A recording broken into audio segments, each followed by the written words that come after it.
Assalamualaikum warahmatullahi taala wabarakatuh. Selamat sejahtera, selamat malam. Salam reformasi, salam perjuangan saya ucapkan pada tuan-tuan dan puan-puan. Terima kasih kerana terus bersama dengan saya pada malam ini. Saya mohon maaf kelewatan on time ya sebenarnya. Dan saya terima kasih kepada tuan-tuan dan puan yang menonton saya, mendengar saya, sentiasa setia dengan saya. Ups and downs kita bersama selama lebih daripada hampir 2020. So sekarang ni masuk 3 tahun. 3 tahun sudah kita bersama, Alhamdulillah. Alhamdulillah 3 tahun kita bersama dalam rancangan-rancangan live kita, ups and downs kan. Susah senang kita bersama kan. Suka duka kita daripada zaman kita lihat kejatuhan kerajaan ini. Masa kita jadi kerajaan 2019, kalau siapa yang follow saya lebih awal lah.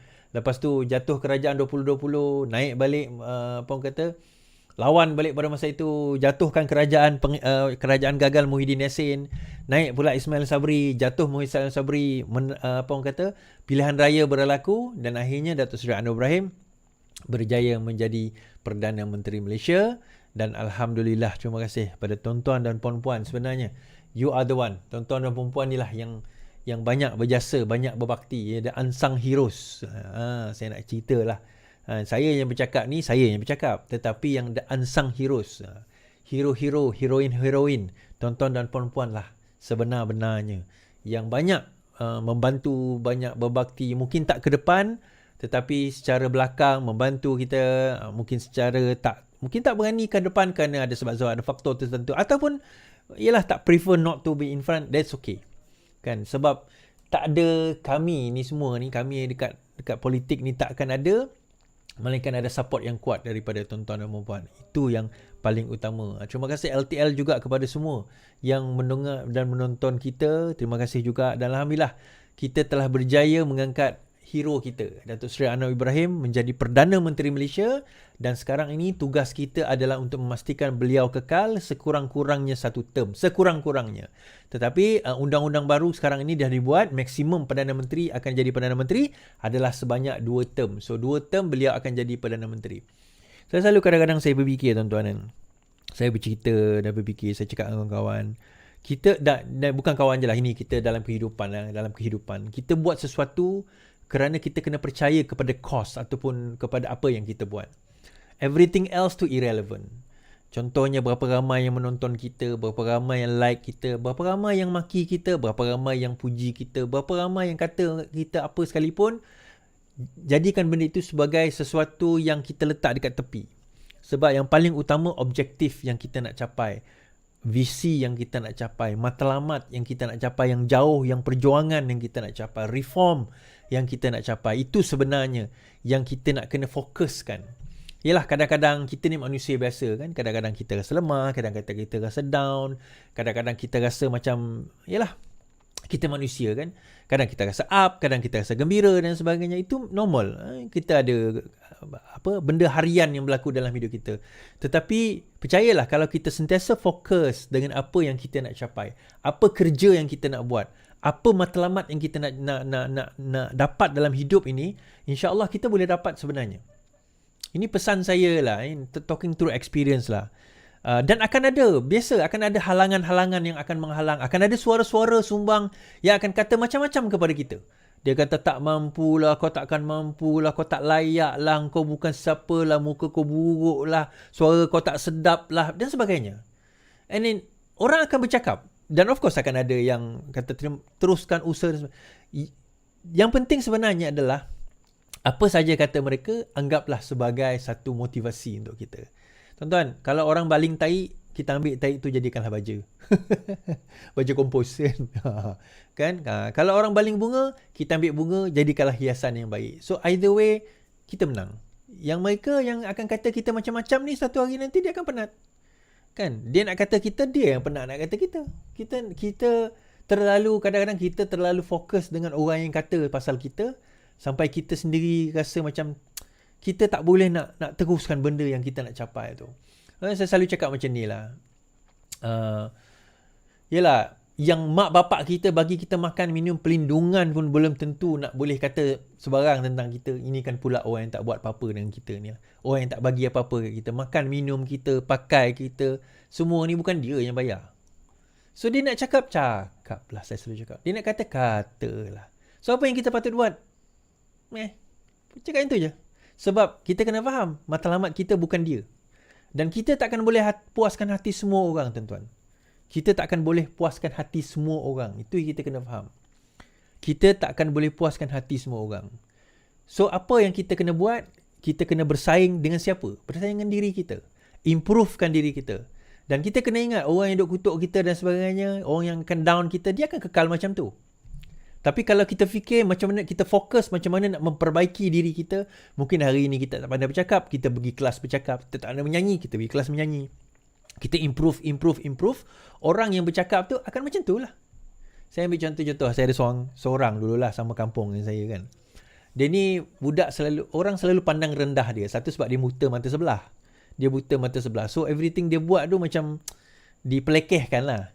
Tapi dia minat satu benda tau. Dia minat main takraw. So geng-geng yang bully dia ni, saya selalu perhati geng-geng bully ni, dia selalu kutuk dia lah. Dan dia selalu bersendiri. Tapi apa yang dia buat? Dia akan gantung bola takraw, dia gantung tali dekat pokok. So hari-hari dia libas. So budak yang selalu bully dia akan lalu dan ejek-ejek dia. Tapi dia teruskan juga hari-hari dia libas. Of course tak kena lah. Kali pertama dia main tak kena, kali kedua tak kena, seminggu pertama tak kena, jatuh berdebuk, luka dan sebagainya. Orang gelak. But as time goes by, dia tak pedulikan orang yang gelakkan dia. As time goes by, saya nampak dia improve.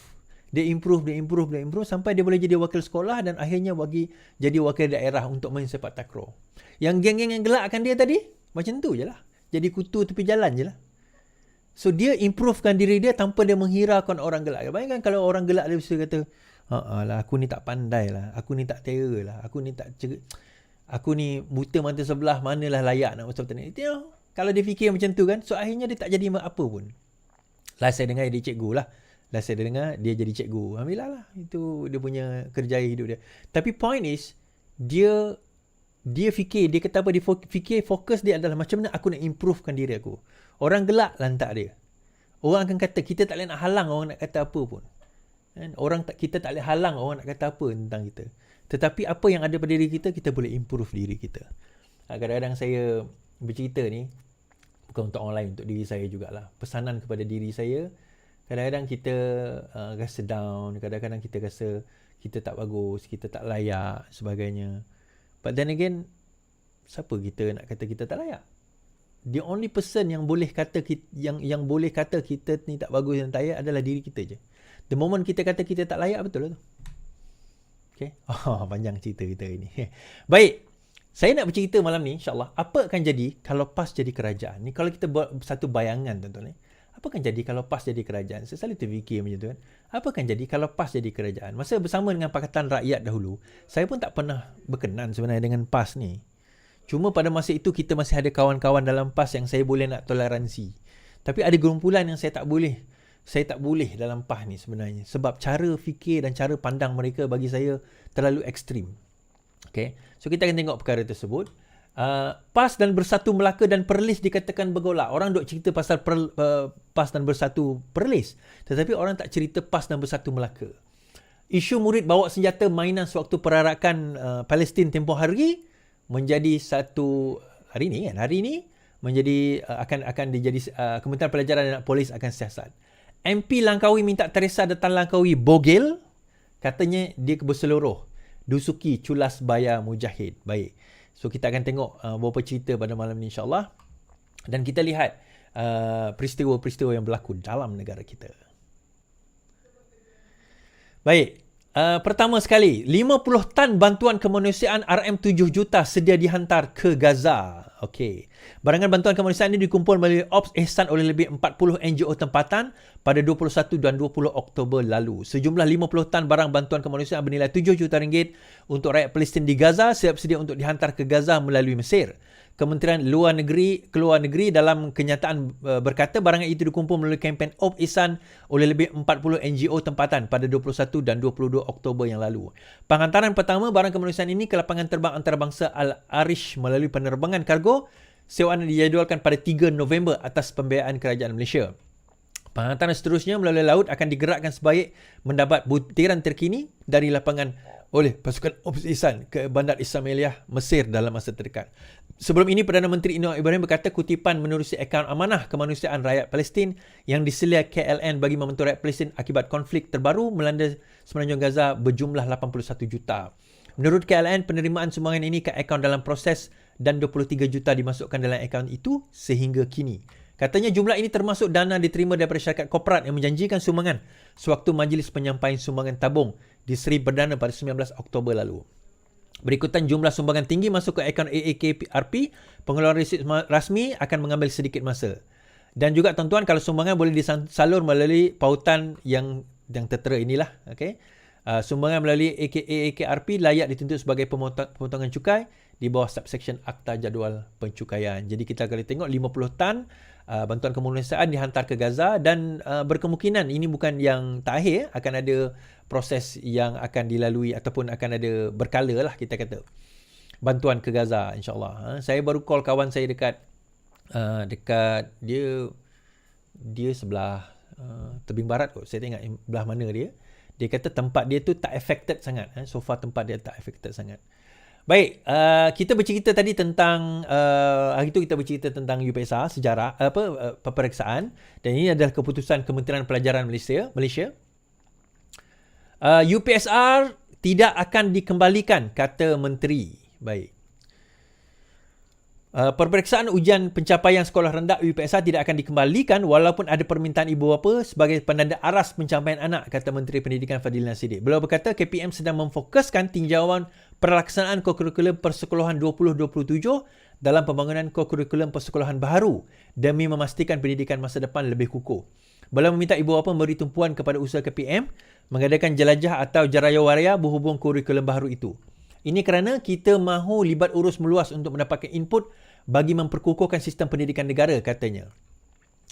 Apatah lagi sekarang ini kita nak beri tumpuan kepada pentaksiran holistik kepada anak-anak kita, khususnya pembangunan mereka secara keseluruhan bagi memastikan antaranya karakter murid dan pelajar boleh diperkukuhkan. Ogos lalu KPM menjalankan tinjauan pelaksanaan kokurikulum persekolahan 27 secara dalam talian bagi membangunkan kokurikulum persekolahan baru.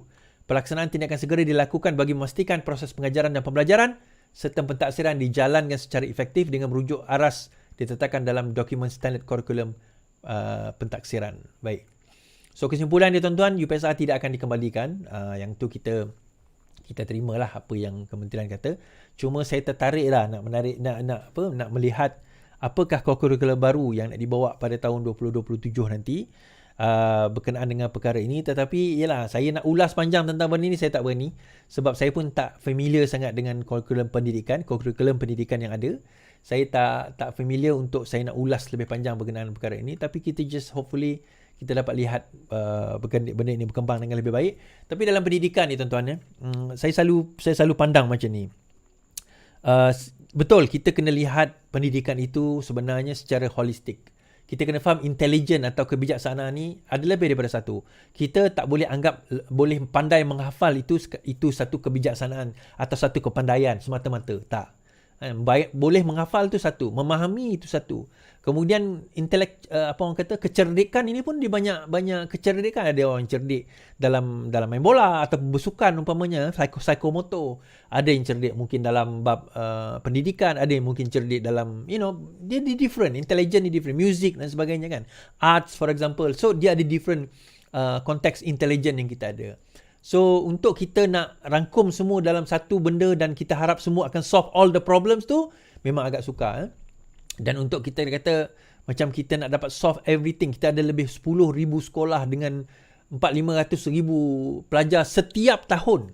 Itu adalah satu jumlah yang besar untuk kita nak memastikan everyone gets everything. So agak sukar. Tetapi paling kurang kita boleh dapat nak pastikan tidak ada ataupun tidak ramai daripada kalangan pelajar-pelajar kita tercicir dalam pendidikan. Itu yang paling utama. Baik, kita pergi kepada topik seterusnya. Cerita pasal peruntukan ni tuan-tuan. Ni baru-baru ni diceritakan iaitu Tuan Ibrahim Tuan Man kata bahawa pembangkang sekarang ni tak dapat peruntukan. Dia berbeza zaman Perikatan Nasional memerintah dahulu. Kita telah memberikan peruntukan kepada pembangkang, dia kata. Dia ingat kita ni bodoh sangat ke? Kita tak tahu. Dia macam ni tuan-tuan. Majoriti tuan-tuan dan puan-puan yang menonton saya ni mungkin tak faham bagaimana peruntukan kerajaan itu diberikan. Saya cerahkankan untuk tuan-tuan dahulu kan. Yang pertama kita kena faham dia ada peruntukan untuk parlimen. Okey, peruntukan untuk parlimen ni erti kata bila disebut dalam bajet peruntukan parlimen, semua parlimen dapat. Tak kisah oleh parlimen pembangkang atau parlimen kerajaan, semua dapat. Apa peruntukan dalam bajet? Contohnya pendidikan, kesihatan, keselamatan, polis, bomber, APM dan juga pembangunan dan sebagainya. Benda itu seluruh Malaysia tanpa mengira parlimen mana akan dapat. Itu selaras dengan keperluan dan juga tanggungjawab kerajaan persekutuan untuk nak beri bantuan. Okey. Now, dalam masa yang sama ada peruntukan ahli parlimen. Peruntukan ahli parlimen ni pula terbagi kepada dua, tuan-tuan. Peruntukan dia apa? Peruntukan yang pertama merujuk kepada peruntukan di mana ahli parlimen itu boleh menggunakan peruntukan itu untuk kegunaan pembangunan di tempat dia berjumlah tahun inilah. Tahun depan saya tak tahu lagi, tapi tahun ini 2 juta ringgit. Now, pembangunan itu boleh digunakan contohnya kalau ada longkang rosak, jalan raya tak apa elok, mungkin ada pembangunan kecil-kecil yang mungkin 20-30 ribu jambatan dan sebagainya, ahli parlimen itu boleh request. So, macam mana cara dia request? Dia pergi kepada ICU. Apa itu ICU is? Bukan hospital ICU. Implementation and Coordination Unit di pejabat daerah masing-masing. So, dia kena apply. Supply, okey, orang ni kata macam ni, kita bagi macam ni, kita bagi macam ni. Yang ini semua ahli parlimen dapat tanpa mengira parti mana. Now, dia ada satu lagi peruntukan. Yang ini peruntukan pegawai kerajaan ataupun ahli parlimen kerajaan yang ada, iaitu peruntukan untuk NGO dan juga peruntukan untuk pengurusan pejabat. Nak bayar office, nak bayar ahli admin. Yalah, bila kita ahli parlimen, orang nak datang buat aduan dan sebagainya. Yang ini hanya peruntukan kepada ahli parlimen kerajaan saja. Bernilai lebih kurang 1.3-1.4 juta ringgit setahun. Tetapi 1.4 juta itu bukan untuk bayar office dan juga pegawai saja. Yang tu lebih kurang dalam 300,000 je. So 1 juta tu untuk NGO dia nak buat program, dan sebab NGO dia nak buat program itu, program ini. Bukan NGO ahli parlimen, tetapi NGO kawasan itu nak buat program. Dan NGO ini sesiapa boleh datang. Orang PAS boleh minta kalau dapat lah. Orang UMNO orang minta, orang PH boleh minta, orang yang tak ada parti politik pun boleh minta. Yang inilah yang peruntukan di mana pembangkang tidak ada. Dan dia kata tak, kami bagi kepada semua dahulu. Baik, kita baca. Kita baca. Berhenti menipu soal peruntukan MP, Azhar bagi tahu Tuan Ibrahim. Kenyataan dikeluarkan oleh Timbalan Presiden PAS Tuan Ibrahim Tuan Man dalam sebuah portal media tempatan berkenaan isu pembangkang yang diberikan sama rata semasa Perikatan Nasional menjadi kerajaan adalah jelas merupakan satu penipuan yang besar. Menurut Ketua Penerangan Angkatan Muda Keadilan Setiawangsa, Azhar Salahuddin Tuan Ibrahim perlu berhenti daripada terus menipu rakyat dan menjadikan isu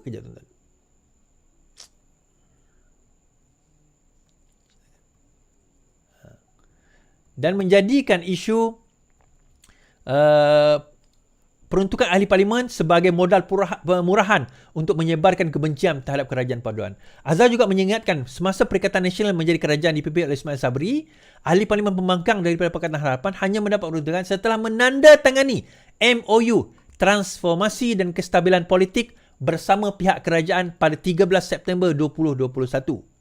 Kita kena ingat benda itu. Now, kenapa perkara ini sangat penting, tuan-tuan? Saya nak cerita. Kenapa kita kata itu adalah satu penipuan? Alright, kita tahu sebenarnya pada zaman Perikatan Nasional memerintah sendiri, dia orang tak bagi pun peruntukan kepada pembangkang. Tuan Ibrahim Tuan Man, dia menipu dalam kenyataan ini. Dia kata kami bagi. Tapi masa Ismail Sabri itu kami bagi. Pada masa itu, pembangkang dan juga kerajaan menandatangani satu MOU. Hanya setelah menandatangani MOU tersebut, barulah pada waktu itu peruntukan dapat diberikan kepada pembangkang. Itu pun September 2021. Maksudnya setahun 2022, ujung 2022, setahun lepas itu pilihan raya berlaku. Now, sebelum itu bagaimana? Sebelum itu tak ada. Kita kena faham, sebelum itu tidak ada peruntukan pun untuk pembangkang. Malah, kenapa saya tahulah. Dan kita kawan-kawan kita adalah pegawai-pegawai kerajaan, kita tahulah. Ataupun bukan pegawai, ahli parlimen tu pegawai adalah kawan-kawan kita. Kita tahu berapa peruntukan dia dapat dan sebagainya. So kita tahu kejadian tersebut. Apa benda yang diberikan oleh kerajaan pada waktu itu dengan pembangkang. Jadi sekarang dia bising. Now, dia bercerita soal peruntukan. Soalan peruntukan, dia simple. Kalau nak peruntukan, Datuk Seri Anwar Ibrahim kata, datang jumpa dia. Ada orang kata, macam nak jadi peminta sedekah dan sebagainya. Masa kamu jadi kerajaan, kamu tak bagi langsung. Sekurang-kurangnya Anwar Ibrahim tawarkan. Tak kisahlah nak minta sedekah, kita minta sedekah. Kalau kamu nak, kamu bagi. Tak nak, sudah. Simple. Tak, sekarang ini, orang nak bagi, kamu tak nak. Yang kamu bising tu kenapa? Orang nak bagi, itu bukan tanggungjawab. Ini bukan di bawah peruntukan undang-undang kena bagi, tak. Itu ihsan Perdana Menteri. Sekarang Perdana Menteri kata, kalau nak datanglah, buatlah proposal. Isu je, kamu tak nak datang. Lepas tu kata macam-macam kat Perdana Menteri. Lepas tu kata macam-macam. Berbanding zaman kamu dulu, option itu tak ada langsung. Tak ada langsung. Yang ada ujung sekali MOU.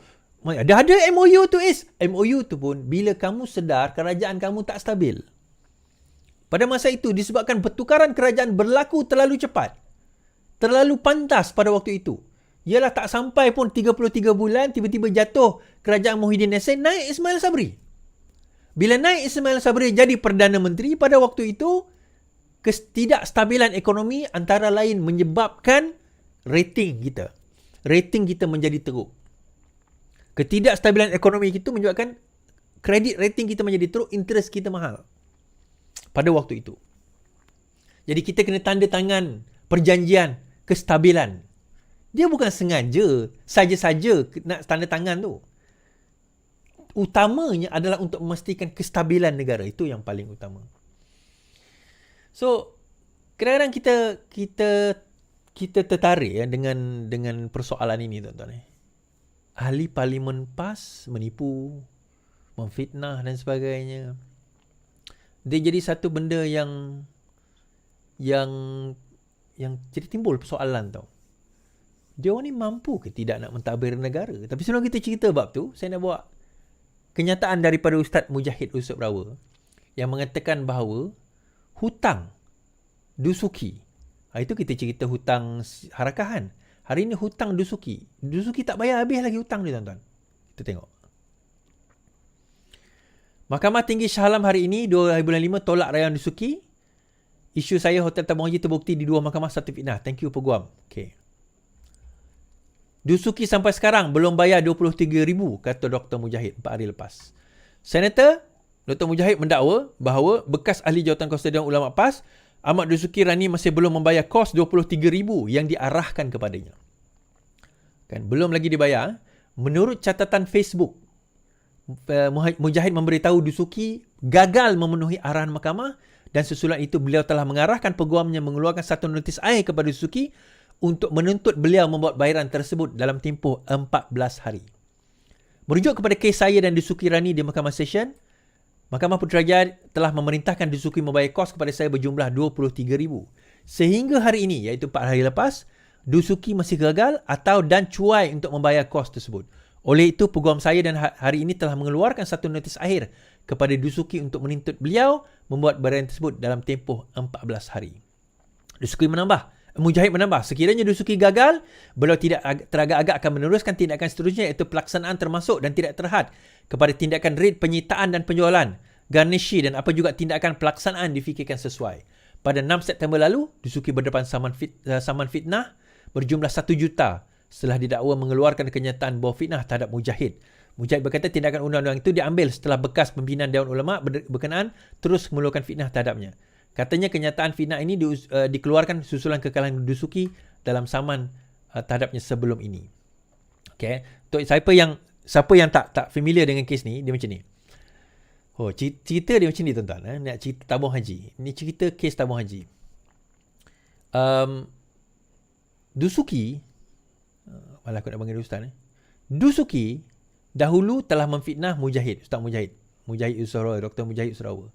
Beliau telah memfitnah dengan mengatakan bahawa aset tabung haji sewaktu Ustaz Dr. Mujahid menjadi Menteri Agama telah dijual kepada orang bukan Islam. Itu fitnah dia. Itu fitnah yang dilemparkan oleh Dusuki kepada Mujahid. Dan fitnah itu disambut. Masa itu memang dijual lah. Memang, dan itu antara sebab kenapa saya buat live pada waktu itu. Itu antara sebab utama kenapa saya buat live. Saya nak bela Dr. Mujahid pasal isu tabung haji. Itu antara sebab awal 2019. Now, kemudian bila dah habis kerajaan semua, kerajaan pun jatuh, Mujahid tak saman lagi ni. Dr. Mujahid kemudian dia keluar satu kenyataan di Facebook. Dia kata kerana kenyataan fitnah daripada seorang ustaz, ramai ribuan, mungkin jutaan orang yang percaya kepada fitnah tersebut. Kan? Lebih kurang macam itulah kan? Ayat dia bunyi. Dusuki tak puas hati. Dalam statement tersebut, Dusuki saman Mujahid. Dusuki saman Dr. Mujahid berkenaan dengan statement yang dibuat dalam Twitter, kalau tak saya. Dibuat dalam Twitter, dia tak puas hati, dia saman. So, bila dia saman, dalam saman tersebut, ditimbulkan persoalan menjual aset kepada orang bukan Islam, tabung haji punya aset. Soalan itu dikemukakan kepada Dusuki. Bolehkah anda membuktikan bahawa ada penjualan aset kepada orang bukan Islam oleh tabung haji? Dusuki kata dia tak boleh nak buktikan. Jadi disebabkan oleh itu, maka kenyataan Mujahid itu dianggap bukan fitnah. Kenyataan itu dianggap sebagai satu kenyataan fair statement, maka saman Dusuki kepada Mujahid itu kalah. Maka diarahkanlah dia membayar 23,000 kos kepada Dr. Mujahid. Habislah sepatutnya cerita tu kat situ, betul tak? Sepatutnya cerita tu habislah. Dah kira Dr. Mujahid pun kata terbukti bahawa yang dinyatakan oleh Dusuki tentang penjualan aset itu adalah fitnah. Nah, sepatutnya habis. Sepatutnya Dusuki tutup mulut, tak payah cakap apa-apa. Tetapi Bing PAS, dah jadi orang PAS ni, dia tak nak kalah, tuan-tuan. Sebab dia dah menyabur fitnah depan pengikut dia. Pengikut dia terkesima dan terkedu. Alamak, ustaz aku fitnah. So dia nak kena cover fitnah dia. So dia berceramah. Bila dia ceramah, dia kata Mujahid tipu. Dia kata Mujahid telah menipu dalam kes proceeding tersebut. Dia tak kalah, bla bla bla bla. Mujahid, okey, kalau itu yang kamu nak, aku saman kamu. So Mujahid saman 1 juta ringgit dalam proses. Kan? Mujahid saman 1 juta ringgit dalam proses. Cerita Mujahid saman ni, tuan-tuan. Ni dia cerita dia. Masa dikeluarkan kenyataan tersebut, lawyer saya kan, kawan saya, melengkap lawyer saya, Faizal Rahman, mesej, kau kena bagi tahu dengan Dr. Mujahid ni. Dia dah keluar kenyataan ni, kau kena bagi tahu dengan Dr. Mujahid, jangan tak saman. Kalau dia tak nak saman, biar aku tolong dia kata macam tu. So saya mesej Dr. Mujahid, doktor, make sure doktor saman. Kalau lawyer doktor kata tak boleh saman, saya ada lawyer yang boleh tolong doktor untuk saman dia. Kemudian tak apa Syekh, dia kata, nanti saya dapatkan pendapat lawyer saya dulu. Bincang, dia kata, it's worthy, saya saman. Alhamdulillah. Teruskan saman, doktor. Teruskan saman pemfitnah ini. Dan tuan-tuan, at least kalau dia saman, belum tentu terhapus dosa dia. Yang menyebarkan tu. Yang menyebarkan tu macam mana, tuan-tuan? Tuan-tuan yang menyebarkan ini bagaimana? Yang tuan-tuan ni tak adalah. Ada yang mungkin telah menyebarkan. Telah membuat fitnah kepada Dr. Mujahid macam mana?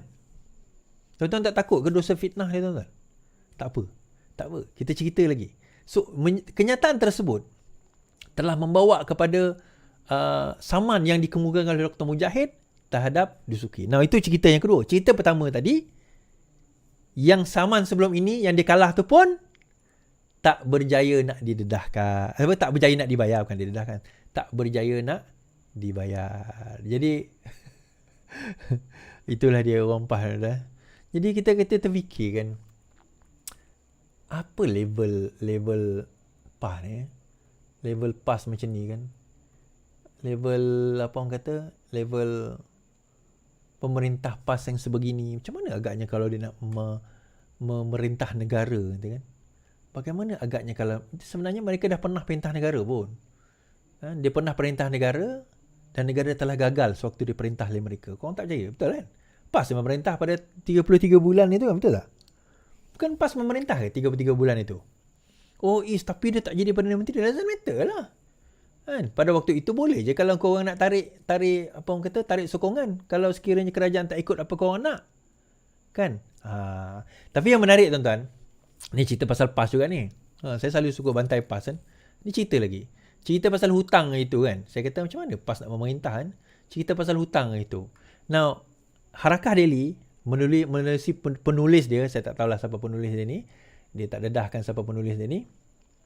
Dia menjawab Dia nak jawab pasal hutang harakah tu. Kan? Di dalam harakah. Di dalam harakah dia nak jawab pasal hutang harakah. Okey, dia kata hutang harakah kau nak tahu sangat kan? Hutang harakah kau nak sangat. Ni mesti ada penjelasan ni. Okey, kita jawab, kita baca. PH sindir PAS, roh tergantung kalau hutang tak bayar. Konon nak beritahu harakah tak bayar hutang pencetak, sindir mereka lagi. Pimpinan PAS yang pakai kereta mewah itu jual lah harta masing-masing sebab wajib bayar hutang. Kan sekarang sudah kaya, gembira sungguh ayat mereka. Alhamdulillah, terima kasih atas tingatan. Terima kasih. Alhamdulillah. Cuma nak maklum. Ini jawapan dia. Cuma nak maklum, kes itu masih dalam mahkamah. Jadi kena tunggu keputusan mahkamah. Syarikat itu pun dah tutup. Habis nak bayar kat siapa? Bayarkan engkau ke Walanun. Dia kata macam tu. Syarikat itu pun dah tutup. Habis nak bayar kat siapa? Okey. Saya tak nak baca bawah-bawah dia sebab dia kata itu personal. Ada orang hutang orang PH masa jadi calon. Yang tu dia tak nyatakan kepada siapa orang berhutang tu lah. Tak dia lah. Tapi saya nak nyatakan dekat sini alasan yang digunakan. Dia kata syarikat itu sudah tutup. Habis nak bayar kat siapa? Bayar kat engkau ke Walanun. Dia kata syarikat itu dah tutup. Baik, kita baca kenyataan pencetak wang itu. Pencetak harakah itu. Okey, pengurus NAJ Press Resources Hussein Jan merasa geram melihat PAS dan sikap pemimpinnya didakwa bermewah-mewah. Tuan-tuan, saya nak tanya, ini orang Walanun ke tuan-tuan? Ini orang PH ke? Saya percaya orang yang mencetak ni adalah orang PAS. Dia ni orang PAS yang cakap ni. Tapi dia dah geram. 7 tahun tuan-tuan. Okey, dia kata macam ni. Sudah 7 tahun hutang tertunggak tak dibayar sepenuhnya. Okey, kemudian dia kata, ia membabitkan hutang harakah dengan 2 syarikat. Pertama, Angkatan Edaran Enterprise Sdn Bhd atau Angkatan Edaran. Kedua, syarikat NAJ Press Resources Malaysia Sdn Bhd. Now, dia kata Angkatan Edaran sudah muflis. Dan pihak pengurusan sama menubuhkan NAJ Press Resources Malaysia Sdn Bhd sebagai pengganti dan terus mencetak harakah pada ketika. Now, tuan-tuan dengar baca ni. Tuan-tuan dengar apa yang saya baca ni. Angkatan Edaran sudah muflis. Maksudnya syarikat pertama yang dituduh oleh penulis ini tadi, syarikat itu sudah tutup. Dia kata betul. Dia itu nama dia Angkatan sudah muflis. Tetapi pihak pengurusan yang mana menubuhkan Angkatan Edaran itu, sebabkan syarikat itu sudah muflis, pihak pengurusan yang sama, dia tubuhkan satu lagi company nama dia NAJ Press Resources Sdn Bhd sebagai pengganti dan terus cetak harakah pada ketika itu. Now, kita fikir secara logik. Kalau kau dah tak bayar hutang, tak dibayar hutang kau tak dibayar dan kau telah diisytiharkan sebagai muflis, kau nak lagi ke buat satu syarikat lain kemudian teruskan pencetakan? Logik akal kita fikir. Of course kau tak nak kan? Buat apalah kita muflis sebab dia tak bayar. 2 juta lebih hutang dia. Saya ada kenyataan, saya ada tunjukkan hari itu, 2 juta lebih hutang dia tidak berbayar. Total 3 juta. Dahlah dia ada hutang yang dia tak bayar daripada company lama. Tiba-tiba dia declare diri dia bankrupt. Lepas itu dia pun kata, tak apalah, saya buat kat company baru, saya terus cetak lagi. Melainkan ada promise. Ni saya tunjukkan surat tersebut. Tuan-tuan boleh tengok sendiri. Surat ini menyatakan bahawa jumlah hutang 3.053 juta setakat 31 hari bulan 10, 2017. Now, dia macam ni. Kalau sekiranya dia tak ada janji, saya percaya ada janji. Janji untuk menyelesaikan hutang lama. Cuma mungkin hutang tu, yalah dia dah muflis, mungkin ada janji kata tak apalah kamu buka syarikat baru, mungkin. Dengan syarikat itu nanti kami bayarlah. Tetapi sekarang dia guna alasan syarikat itu dah muflis. Kami nak bayar pada siapa?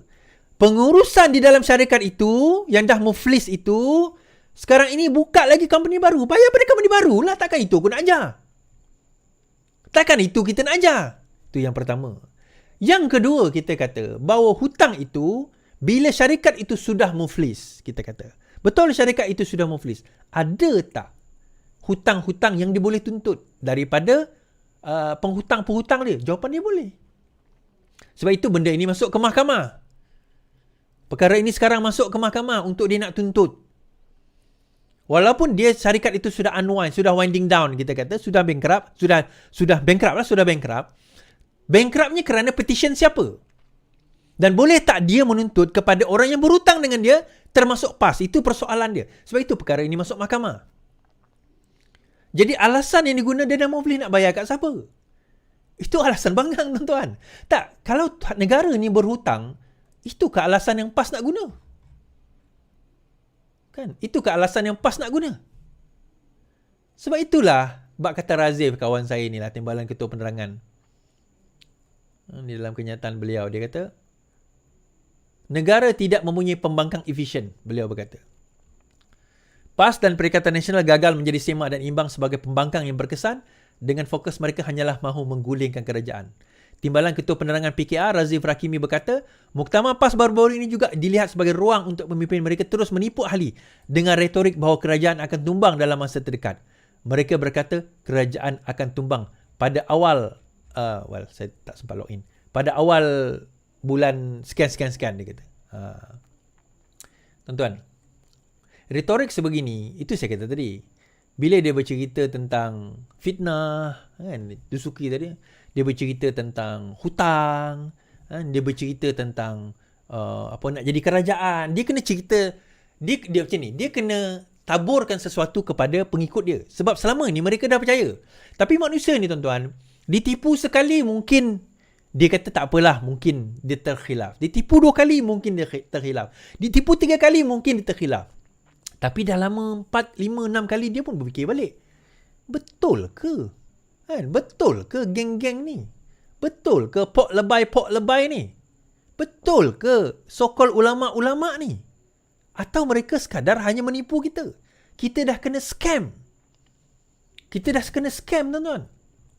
Jadi membawa kepada cerita yang saya nak bawa pada malam ini berkenaan, apa akan jadi kalau PAS memerintah negara kita? Kan? Apa akan jadi kalau tiba-tiba PAS memerintah? Saya tertarik sebenarnya. Saya teringin lah kalau ada orang PAS kan, yang apa orang kata, dapat naik orang, tapi tak naklah macam-macam, pimpinan tertinggi lah. Kalau kamu menjadi pemerintah, apa yang kamu akan buat untuk menyelesaikan masalah ini? Tetapi benda itu dah dijawab, dah ada, benar berlaku. Bila masa Syahir pergi berdebat dengan Rafizi, ingat tak? Rafizi tanya satu soalan. Kalau PAS pemerintah, bagaimanakah mereka nak menyelesaikan hutang 1.5 trilion? Dia kona pusing, hutang itu wajib bayar, hutang kerajaan negeri, hutang ini, kemudian kita ni adik-beradik lah, apa semua ke benda tu. Dipusingnya, kona jauh tuan-tuan. Oh, seorang tepuk tangan. Tak menjawab pun persoalan bagaimana dia nak selesaikan masalah 1.5 trilion. Itu betul satu soalan. Fundamental ekonomi, tak ada siapa daripada kalangan PAS dan pembangkang yang bercerita secara fundamentalnya bagaimana kalau sekiranya mereka memerintah. Kalau mereka memerintah, apa yang mereka akan lakukan berbeza dengan ekonomi yang ada sekarang. Bila dia tanya dengan Muhyiddin Yassin, dia kata apa? Oh, takkanlah saya nak cerita, nanti kerajaan ni akan ambil idea saya. Tak, kalau benda tu baik pada negara, kenapa tak boleh? Kalau benda tu baik untuk negara, kenapa idea itu tak boleh dilontarkan? Bagi saya, sebuah pembangkang yang efektif, okey, kerajaan buat A, kamu kritik A, tak ada masalah. Kerajaan buat usaha A, kamu kritik usaha A, itu tak ada masalah. Kritik itu tak ada masalah. Tetapi bila lepas kritik, kamu nyatakanlah kenapa A ni tak bagus. Apa alternatif kepada A yang lebih baik? Dan kenapa offer kamu kalau alternatif itu lebih baik berbanding dengan A? Contoh. Itu kaedah pembangkang yang betul. Jadi dengan kaedah itu, barulah boleh bergerak ke hadapan negara kita ini, dan pembangkang itu boleh menjadi satu pembangkang yang efektif. Satu pembangkang yang efektif. Itu sebenarnya yang kita nak bawa dalam kerangka negara demokrasi kita. Now, bila PAS memerintah, saya risau banyak benda sebenarnya. Pertama, kepada orang bukan Islam kita sendirilah. Kan, orang kafir bak kata PAS tu lah kan. Bak kata PAS, orang kafir lah. Orang kafir. Padahal dalam Al-Quran, walaupun sekafir macam mana sekalipun, Rasulullah tetap panggil mereka kaum aku. Rasulullah panggil mereka dengan panggilan yang baik. Kafir ni yang betul-betul menentang, baru dia akan panggil kafir. Menentang ni, yang betul-betul lawan, kita panggil kafir. Tak apa, itu persoalan lain. Tapi poinnya adalah, kita dalam membentuk kerajaan secara realitinya. Kalau diorang jadi kerajaan, PAS jadi kerajaan, apa pembaharuan? Apa idea baru yang dia boleh bawa? Apa benda? Apa gagasan? Kita tolak tepi Muhyiddin Yassin dan Bersatu, kita cerita PAS saja dahulu. Siapa yang boleh ke hadapan dan nak menceritakan tentang memajukan negara dan memajukan ekonomi kita. Tuan-tuan, 4 negeri PAS, negeri mana boleh dijadikan contoh? 4 negeri PAS, Kelantan, Terengganu, Kedah, Perlis. 4 negeri ni, negeri mana boleh dijadikan contoh negeri yang maju setelah PAS memerintah? Okeylah, Perlis baru PAS memerintah. Kita tolak tepi Perlis. Kedah, Kelantan, Terengganu, negeri mana tuan-tuan? Sekurang-kurangnya Pakatan Harapan dia boleh cerita tentang Selangor. Dia boleh cerita tentang Pulau Pinang, antara negeri termaju. Dia boleh cerita tentang Negeri Sembilan yang mula makin membangun sekarang ini. Daripada daripada aset 400 juta, daripada aset dipanggil reserve negeri 400 juta, bila kita ambil alih tahun 2018 sehingga sekarang ini lebih kurang 1 bilion lebih di Negeri Sembilan.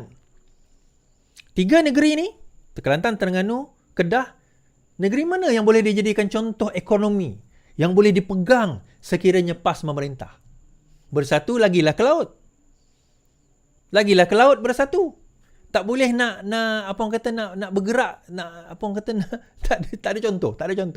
Dan mereka jadi kerajaan, Muhyiddin Yassin jadi Perdana Menteri, kerajaan gagal tuan-tuan. Tutup negara. COVID berlaku dekat Seri Petaling, Sarawak, Sabah tutup. Apa kejadah? Dan yang menarik hari ini level pemikiran. Saya kata kalau PAS jadi pemerintah, ini level pemikiran pemimpin PAS. MP Langkawi tak mahu pakai apa-apa pun tak apa. Kata ayat seksis MP Langkawi cetus kecoh. Baik, kita dengar kenyataan MP Langkawi. Mak. Iklan.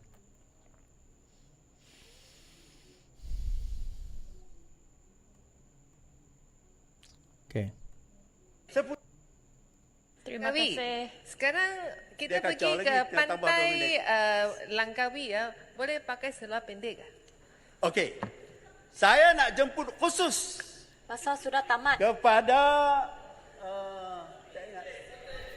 Seputih. YB Seputih datang tak mau pakai apa pun tak apa.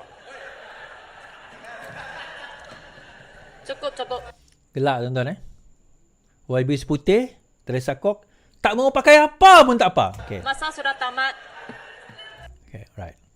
Now, kenapa soalan Teresa Kok tu satu soalan genuine? Kenapa dia tanya soalan itu? Ini berkenaan dengan litua di Langkawi. Tempoh hari tidak melalui Langkawi. So dia tanya, MP Langkawi ni tanya pada Hanayo. Hanayo kata ini bukan bidang saya, itu Menteri Pelancongan. Menteri Pelancongan Tiong, Datuk Tiong.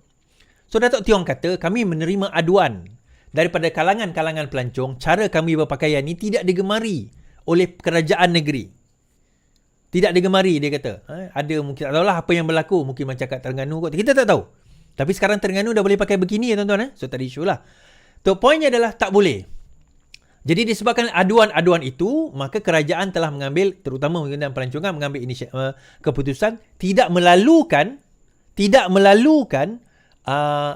litua di Langkawi itu ke Langkawi. Alright. Now Teresa Kok bertanya berkenaan dengan pemakaian seluar pendek oleh pelancong di Langkawi. Minta tolong ahli parlimen jelaskan. Dia kata apa? Dia kata kalau Teresa Seputih nak datang tak berpakaian pun tak apa. Saya kata itu satu misleading. Apa kebangang ahli parlimen macam ni? Tidak berpakaian, datang tanpa di public adalah satu kesalahan jenayah. Berseluar pendek di public bukan satu kesalahan jenayah. Jadi itu saya kata nampak level pemikiran tuan-tuan. Indecent exposure dipanggil, di mana kita dalam keadaan normal berbogel contohnya, tidak berpakaian, di public kita tayangkan, itu adalah satu kesalahan jenayah. It's a crime. Dipanggil indecent exposure.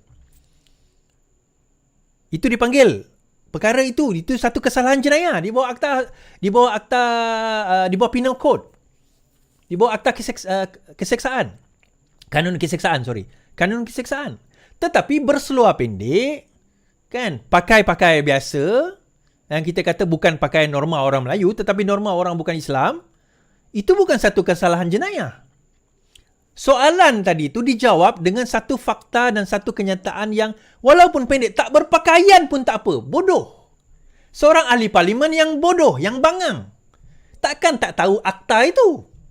Siapa kata boleh? Siapa kata tidak berpakaian pun datang ke Langkawi itu boleh? Siapa kata? Jadi dia tak menjawab persoalan antariksa kok. Sepatutnya sebagai seorang ahli parlimen dia jawablah. Dengan ini soalan berseluar pendek.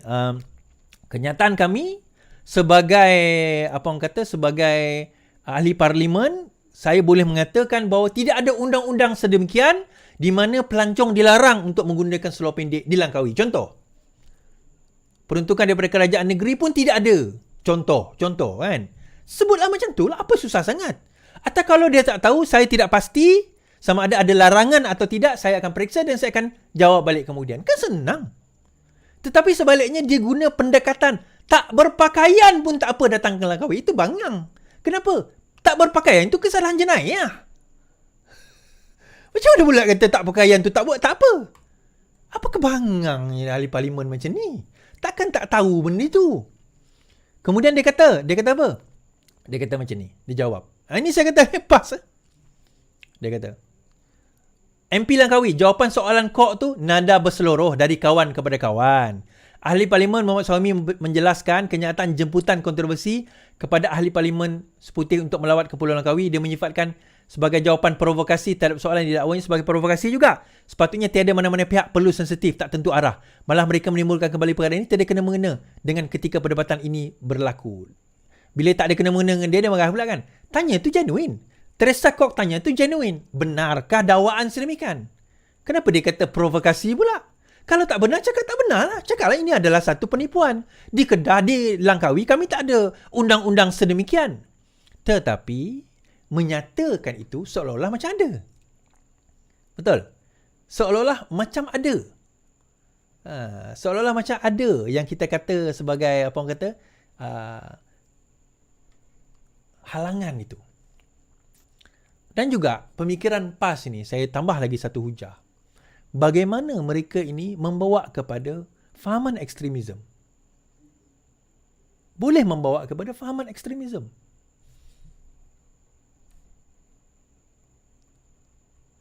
Isu murid pegang senjata mainan, KPM arah siasat menyeluruh.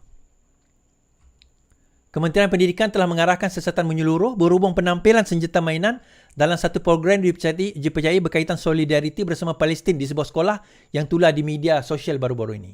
Menteri Pendidikan berkata KPM akan mengambil tindakan selanjutnya berhubung isu berkenaan sebaik saja pihaknya menerima laporan. Beliau berkata program Minggu Solidariti Palestin di guru sekolah ada digalakkan untuk pemahaman nilai positif dengan apa saja. Namun, pihaknya tidak kompromi dengan unsur radikal ekstrim atau keganasan. Mesti ada laporan sebelum kita ambil apa tindakan dan ia juga mesti memenuhi garis panduan yang ditetapkan. Pertama sekali kita kata, sama ada setuju tak setuju program solidariti itu tak apalah. Itu perdebatan di kalangan korang. Itu tak ada masalah. Okay? Setuju tak setuju tak apa. Tapi saya nak bagi tahu bagaimana dia bawa dengan senjata mainan sebeginilah. Tetapi pemikiran ekstremisme. Ini adalah taghut. Ini adalah satu jahiliah yang kita kena tumbangkan. Dia mula-mula dengan Palestin lah, lawan dengan Israel. Tapi hujung nanti dia boleh membawa kepada nak lawan kepada orang Islam itu sendiri. Mula-mula kata nak lawan orang kafir, dia kata, musuh. Tapi ujungnya benda tu nanti dia akan justify. Akhirnya tak salah nak bunuh orang Islam sendiri. Antara yang pernah kena cerita ni tuan-tuan, diceritakan sendiri oleh siapa? Mustafa Mansur, Pak Mus. Sewaktu beliau pergi ke Syria dengan bantuan kemanusiaan ke Syria, dia ditangkap. Diletakkan penutup di kepala. Dan senjata diacukan kat kepala dia. Hampir nak kena tembak dah tuan-tuan. Dia cerita. Tuan-tuan dengar sendiri cerita daripada dia nanti. Tanya Pak Mus. Dan dia ceritakan 2 kali dalam live saya sendiri. Dan yang mengacukan senapang kat kepala dia tu bukan orang kafir. Yang mengacukan senapang kat kepala dia tu orang Islam. Tetapi orang Islam yang melampau, yang gurur, yang sebenarnya dia sendiri bukan mungkin. Saya sure 100% tak faham apa itu agama. Dan dia pun belajar daripada penunggang-penunggang agama. Dia bermula dengan benda yang kecil-kecil sebegini. So, ekstremisme itu sendiri yang akan menghancurkan, bukan setakat orang bukan Islam. Orang Islam mungkin kena. Dan kita ni, termasuk saya ni, lepas ni halal darah lah. Perkataan halal darah tu, benda yang sebenarnya bukan Islam, mana-mana ekstremis agama sama je.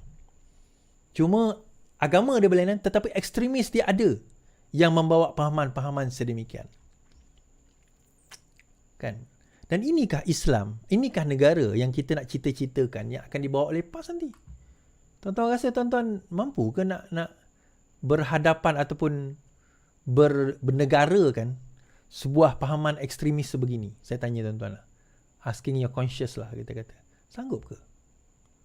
Kalau saya tak sanggup, tuan-tuan. Saya risau. Jangan kata orang bukan Islam. Orang Islam sendiri saya risau. Apa akan jadi kepada mereka? Okey lah, habis kat situ. Kita cerita pergolakan PAS dan juga Perikatan Nasional bersatu di Melaka dan juga di Perlis. Okey. Mas Arianti kekal kemenangan di Masjid Tanah.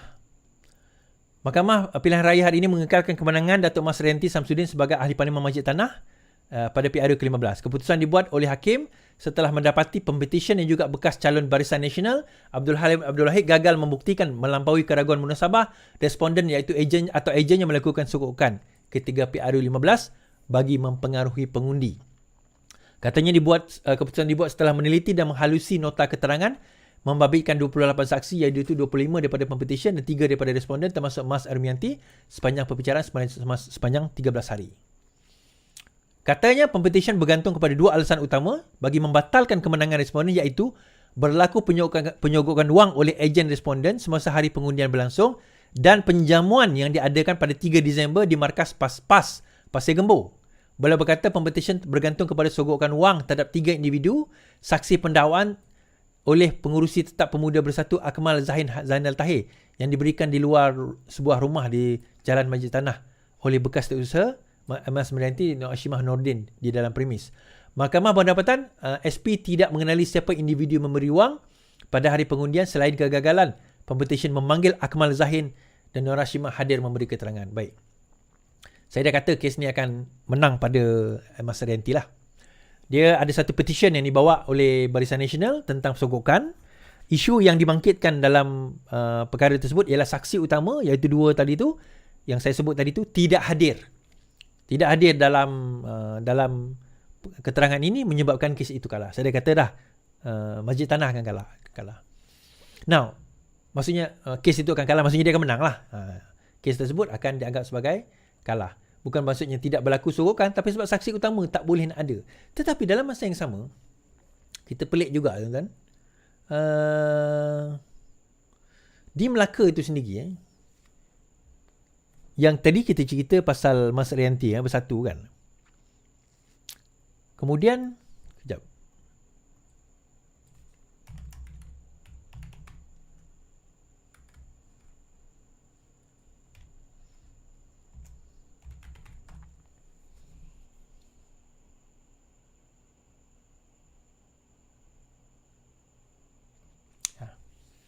Kita cerita sebagai bersatu tu kan. Tetapi di Melaka ada ura-ura mengatakan bahawa PAS nak ambil alih sekarang ini berkenaan dengan Melaka, politik Melaka. Sekejap, ni. Okay. Saya baca. PAS perlu terajui PN Melaka jika ingin menang PRN. PAS perlu menerajui Perikatan Nasional Melaka jika gabungan itu ingin menangi PRN yang akan datang. Seperti mana yang berlaku di beberapa buah negeri yang dikuasai parti itu. Bercakap kepada Utusan Malaysia, Ketua Pemuda PAS kawasan Tangga Batu Muhammad Raja Akmal Abdul Halim berkata, perkara itu wajar memandangkan gelombang rakyat kini lebih menerima PAS dan dibuktikan melalui kemenangan di beberapa negeri tersebut. Now, di Melaka, di Johor, sudah ada ura-ura bahawa PAS ingin mengambil alih. Tetapi di Melaka paling obvious lah kenyataan sebegini. Dalam masa yang sama berlaku di mana tuan-tuan? Di Perlis. Okey, di Perlis. Kenyataan daripada Syahidan Qasim mengatakan bahawa tidak ada pergolakan. Tidak ada pergolakan di Perlis. Okay. Bila sistem dah ni dia akan hang.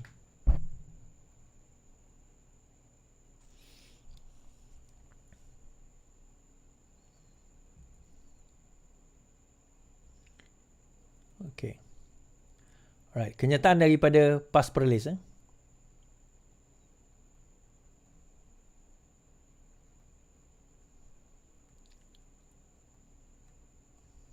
Pesuruhjaya PAS Perlis Muhammad Syukri Ramli menyangkal dakwaan Pengerusi Bersatu Negeri Abu Bakar Hamzah bahawa wujud pergolakan dalam PAS di negeri itu. Muhammad Syukri yang juga Menteri Besar sebaliknya berkata, ada adun PN yang tidak henti menghentak kerajaan negeri untuk menjatuhkannya. Namun memetik Harian Metro, dia berkata, tiada usaha di kalangan adun PN untuk keluar dari gabungan itu. Ini memandangkan pindaan rang Undang-Undang Tubuh Kerajaan Negeri Perlis sudah diluluskan bagi membolehkan enakmen anti lompat parti dilaksanakan. Muhammad Syukri adalah pengerusi PM Perlis, manakala Abu Bakar timbalannya. Baik. Now, kalau kita baca kat sini, PAS jangan sembunyikan masalah, bimbang makin parah. Okey, kita baca kenyataan timbalan pengurusi PN di Perlis.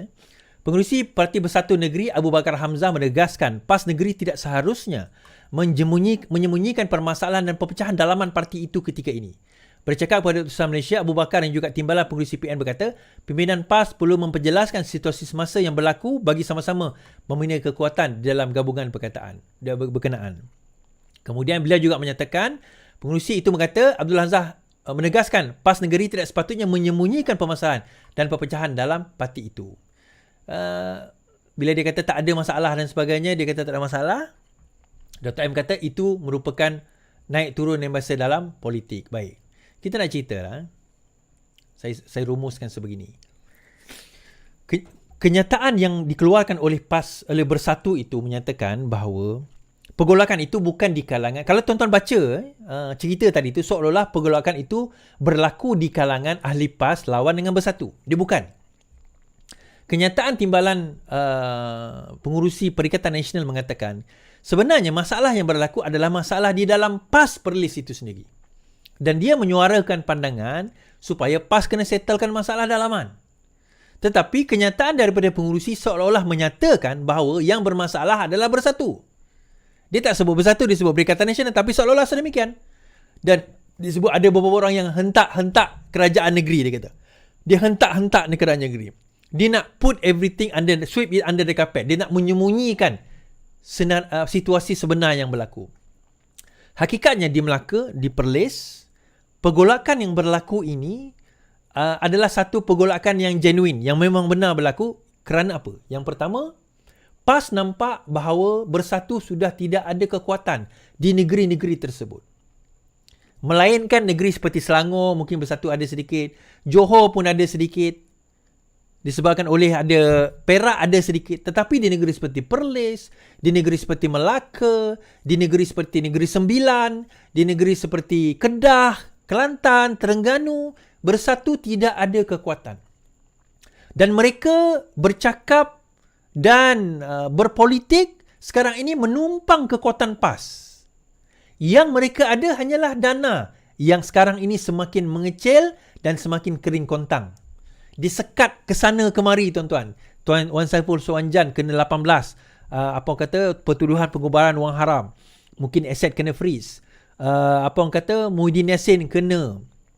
Menantu dia lari. Hamzah Zainuddin mungkin tak kena sekarang ni, tetapi anak dia kena. Disekat sekarang ini. Kiri, kanan, depan, belakang. Semua sekarang ni. Dan mereka kena berhati-hati bermain dengan isu-isu politik wang ini. Jadi PAS merasa bahang. Kalau kamu tak boleh bagi kekuatan duit dan kamu tak ada kekuatan jentera, kamu ada apa? Kamu tak ada kekuatan duit, kamu tak ada kekuatan jentera, kamu ada apa? Jadi PAS dah melihat bahawa mereka lebih besar daripada Bersatu. Dan dengan menang 3-4 negeri tersebut, dia rasa kepala dia dah besar lah. Dia rasa bahawa sekarang ini kami yang boleh berkuasa menguasai negeri-negeri even dekat selatan. Nah, saya nak bagi tahu satu benda je. Kalau aset 3 juta, duit 3 juta dia tak mampu bayar pencetak, tuan-tuan. Tuan-tuan agak PAS ada duit ke tidak? PAS ada duit ke tidak? Pergolakan ini sekarang ini prevalent, dia makin kencang, makin kuat. Macam kalau kita tengok dekat Perak ada Hamzah Zainuddin. Dekat Johor dia ada Muhyiddin Yassin. Dekat Selangor dia ada Azmin Ali. Kan? 3 negeri ni ada orang yang mempunyai dana, kita kata. Ada dana.